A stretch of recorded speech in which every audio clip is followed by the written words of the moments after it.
Good morning friends. তো আজকে তোমাদের সাথে একটা ভিডিও শেয়ার করতে আসলাম। তো দেখতেই পাচ্ছ এই যে গাছটা রয়েছে এটা কিন্তু আমার সম্পূর্ণ কাটিং থেকে তৈরি।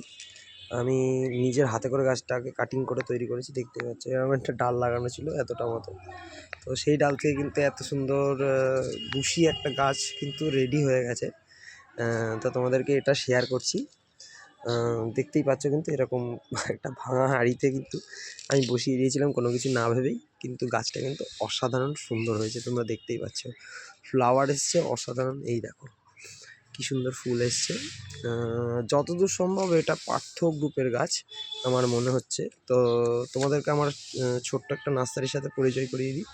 এই দেখো আমার নার্সারি, এখানে আমার ছোট ছোট চারা তৈরি হচ্ছে দেখতে পাচ্ছ। এই দেখো পিঙ্ক জবার গাছ, এগুলো সব বগনভিলিয়া লাগানো রয়েছে। এই যে বগনভিলিয়া বগনভিলিয়া বগনভিলিয়া, তো প্রচুর বগনভিলিয়া লাগানো রয়েছে। এই দেখো দেখতেই পাচ্ছ এই বগনভিলিয়া, এটা চিত্রা গ্রুপের বগনভিলিয়ার কাটিং লাগানো আছে।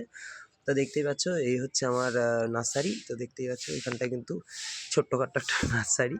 তো এখানে কিন্তু প্রচুর গাছ লাগানো আছে, প্রচুর কাটিং লাগানো আছে। কাটিং থেকে কিন্তু আমি গাছ তৈরি করি।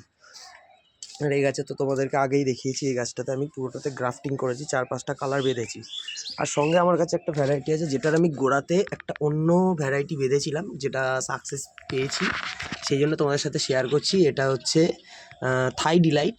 তো দেখতেই পাচ্ছ থাই ডিলাইট কিন্তু গাছটা কিন্তু মোটামুটি বসিয়েছে, এখান থেকে কিন্তু গ্রাফটিং করা আছে ডালটা। আর এই দেখতেই পাচ্ছ কিন্তু এই জায়গাটায় কিন্তু ফ্লাওয়ারটাকে ফোকাস নিতে পারছি না। তো এখান থেকে দেখতে পাচ্ছ কিন্তু ফ্লাওয়ার কিন্তু চলে এসছে। দেখো ফুল কিন্তু গাছে বিরাজমান। তো দেখতে পাচ্ছ এই হচ্ছে আমার ছোট্টখাট্ট শখের একটা গার্ডেন। আর এই আমার গাছগুলো সব কিন্তু লাইন দিয়ে সাজানো আছে। তো আজকের ভিডিওটা এতটুকুই, আবার অন্য কোনো ভিডিওতে দেখা হবে।